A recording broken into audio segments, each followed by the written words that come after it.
Hello. Hello. So exciting. Right, We Are Women. What is it about? I can actually see lots of new faces, which is really, really exciting. So this project was born from a campaign called the 16 Days of Activism Against Gender Violence. So my name's Caroline. I work for Bolton at Home as a community development officer. I've got some great women here who are part of my team at Bolton at Home, and then we joined forces with Sarah Taylor from Archon Housing and Lisa Allen from Touchstone at Rochdale.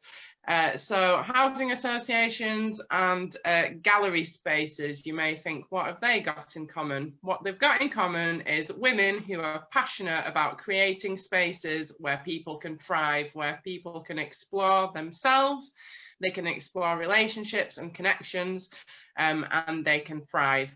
And so out of those relationships was born We Are Women. The link to the 16 Days of Activism Against Gender Violence is that whenever women take up space, stand up for themselves, stand up for each other, share and connect, we are working towards creating a better world, a better country, a better community where women are seen as equal, are seen as important, and are seen as they matter. We're together in Zoom, and that is good enough for now. And actually, if anything, it might even be better. We've had people joining us from India, from London, from St. Lucia, which is just absolutely magical, because never in the world would someone have flown over from St. Lucia to join us for an hour. So let's embrace the opportunity that we have right now. So how is a space where women can come together and hear inspirational stories going to end gender violence? Well, by itself, it isn't going to end gender violence, but every time that we take the opportunity to come together to reflect about what matters to us, what we stand for, what we believe in, that is a small step towards equality. What I can say to all the women here is two things. One, I think to teach that lesson forward to your daughters, you are equal persons, that you were born equal, never mind what anyone tells you, and to live. So I started it's a very odd thing, but in listening to other people and listening to their stories, I started thinking about my own story. And I very gently, gradually plucked up courage to start talking about it. And then people are interested in stories. Like, I hope you're interested in this. I'd love to know your stories. But gradually my voice started to come out, because I stopped being so tough on myself. So instead of having all these messages from the world about what I should be like, I started thinking what I wanted to be like. I mean, it sounds easy, but it was tough, really. It was tough work. Someone said to me once, about in yoga, about keeping your eyes on your own mat, and I love that. Like, focus on what you're doing, don't look around and see what everybody else is doing. And actually, I heard a really good piece of advice a few days ago, and it's really stuck with me, and I just wanted to share it with you. The way that women can move forwards and be treated as equals is to figure out what you want and learn how to ask for it. Now, that's quite a simple piece of advice, but I think sometimes it's really quite difficult to do. And both of our speakers today will be sharing stories of how they've done that within their own lives. But what it taught me was that actually when there's something that we really believe for ourselves, and there's something that we really want for ourselves, we have to keep going at it, and we have to have that ultimate belief that we can do it. For me, there is nothing better than being in a particular role and helping those people, because you know what it's been like, you know what it was like for you. And if we can do one thing to help another person, to help another woman, to lift them up, then for me, that's absolutely everything. And the reason I tell you that is because this is about doing what is for you, and what will help you, because we cannot serve other people if we don't serve ourselves. And the way in which people have inspired me is by just being a role model, like just living well, living into their dream, setting goals and being ambitious. And that just being that, just doing that, just each day, and that will look like a different thing for different people. I don't have a sense of imbalance. I have very much a sense of realism, but also I balance that with optimism. And so it's that grounded, I call it grounded hope. And I nurture my grounded hope. And I believe that amazing things can happen, even in challenging situations. I have grounded hope. There is no such thing as too much, okay? There is no such thing as too much. They will try to tell us as women that we are too much. It does not exist. Who you are is wonderful. Who you are is powerful. Who you are is passionate. And we'll be very lucky to have people in our professions, yeah, that are talking the way that we're talking, that are looking at deepening and understanding yourself, that are thinking about what's going on in the profession. You are who we need. Identity. Now, again, I've heard it said where we tell immigrants, foreign people that come in, that they have to integrate. Now, the thing with the identity, people's identity is very, very important to them. It's who and what they are. And we need to learn to understand people's identity, what it means to them, and then we can appreciate their identity. If you're trying to bring people together from different backgrounds, which is what we have done, and that is one of the things we set out to do, you have to look for the commonality. And what we realize that in our neighborhoods, you know, across Britain, even, you know, I've spoke abroad, we all want peace in our neighborhoods. We all want a neighborhood, a community to live in that we all feel safe and welcomed. And that's what everybody wants. We want a place where our children can grow up and live safely. And we know when they go out the door to school that they're coming back home. You know, so you look for the commonality. And so therefore, you know, it doesn't matter, you know, if somebody is black or white or Asian or African or gay, lesbian. It doesn't really matter, you know, and that's our biases. But another thing that what I do lecture on is actually teaching people to recognize what their biases are. You know, we all have biases, and, you know, anyone that says, oh no, we don't, I don't have biases, we do, even that's a bias. You know, we all have biases. And the thing is, you know, I teach that is not even a bad thing.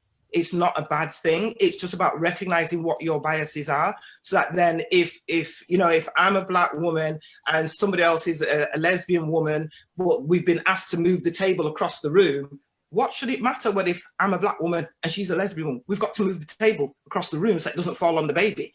So let's just work, you know, focus on the issues that we have in common. And then we learn to appreciate the differences that we have. So yeah, I'm Emily. This little, I don't know which side, one of the sides is Lisa. And we are co-owners and creators of a business in Bolton called A Small Good Thing, which in its very basic elements is it's a community greengrocers with a focus on ethically sourced produce, on waste reduction, and on community events that bring people together. If there's something that you want to see in your community, then just go for it with small steps. You know, our business is called A Small Good Thing, and that's because we genuinely believe that small actions of individual people are actually the only thing that can make a big change in the world. I wrote the poem, it's called Gathering. We are gathering in parks and on street corners. We are gathering like flocks of birds. We're balancing on invisible wires strung between cities of the world. We're ready to take flight, to encircle the globe with song. We will make patterns in the sky, journey in V shapes. We tweet our coordinates, ruffle our feathers, and stretch our wings. We will not be ringed or clipped or otherwise caged or contained. We will not be sold for entertainment value or feather our nests in the unregulated markets of failure. We are gathering in the new dawn of a lost civilization. We are gathering at the end of days when everyone else has given up, gone home to bed. We are gathering in snatched moments with our babies on our backs. We are gathering, answering the call from afar, hearing the cries of those under the iron rod, beaten and torn and left for dead. We are gathering. We are singing. We are wearing red plumage. Sometimes I think bad things can happen to good people. And I think when that happens, it creates the most wonderful opportunity for change if you choose to act on it. So I'd gone on to do a degree in music and theatre, but I knew deep down that it wasn't the jazz hands and the performing that I was interested in. it was actually the power of stories and creativity to influence people and their emotions. I wanted to tell stories to build empathy, to bring people together with different points of view, to hear from each other, and often unheard voices. I wanted people to hear those unheard voices, the people who were ignored, and I wanted justice for those people. That's how I felt at the time. You know, I agree with what Julie just said. It's about holding each other up and supporting each other, but also I feel like there's a way through in authenticity. So I think if you feel like you are able to be yourself and be true to yourself all the time and not feel like you have to morph yourself to meet another person's expectations or another version of yourself that you need to be for someone else, if you just be yourself, I find that helps me through any feelings of imposter syndrome, because I know, you know, like if you focus on your motivation, I know I'm here for a good reason. I know I'm here to try and make something good happen. If they can't see that, I'll try and help them see that, but I know I'm doing it for a good reason. And I think just trying to be true to yourself all of the time and remind yourself that you believe in the thing that's motivating you helps me drown out those voices, maybe. The secret for me to be able to juggle all these things and expand my business is this method that I'm going to share with you, which is ready, fire, aim. Pursue your goals. Know what your vision is, and then you claim it. Just do it. The second is aim.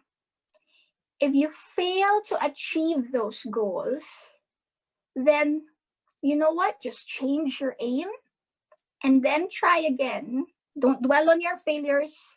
If you can't fix things, if it absolutely cannot be fixed, just say, thank you, but I'm moving on. Yeah, it was difficult at times, but I always knew that there's always hope for the future. And I guess I always knew that no matter how unpredictable things feel around you or out of control, just like with the pandemic as well, there are always things, really small things sometimes, that we can control to bring some certainty or some peacefulness or some joy to our lives, really. So I find that with exercise now and with yoga and, you know, staying in touch with our people, our friends, our, you know, lovers, our family. So there's so many things that we can do on a regular basis, even during the pandemic, like journaling or writing a diary, or, you know, find what feels good, maybe walking 20 minutes every day just to get, you know, feel the air on your face to help you sleep better. I kept telling my friends, I want to do something that helps people feel good. Long story short, I did 2 qualifications, NVQ level 2, instructing exercise and fitness, NVQ level 3, personal trainer. And as soon as I was fully qualified, I wanted to make people feel good. I wanted to make sure exercise feels like it's open to everyone, not just people who are sporty. I've joined in with This Girl Can, with the university that I work at, and we do campaigns to help all people, well, women, get involved more in physical activity, because a lot of the time people think it's not for them, or you've got to look a certain way to enjoy exercising, and absolutely not. It's for everyone.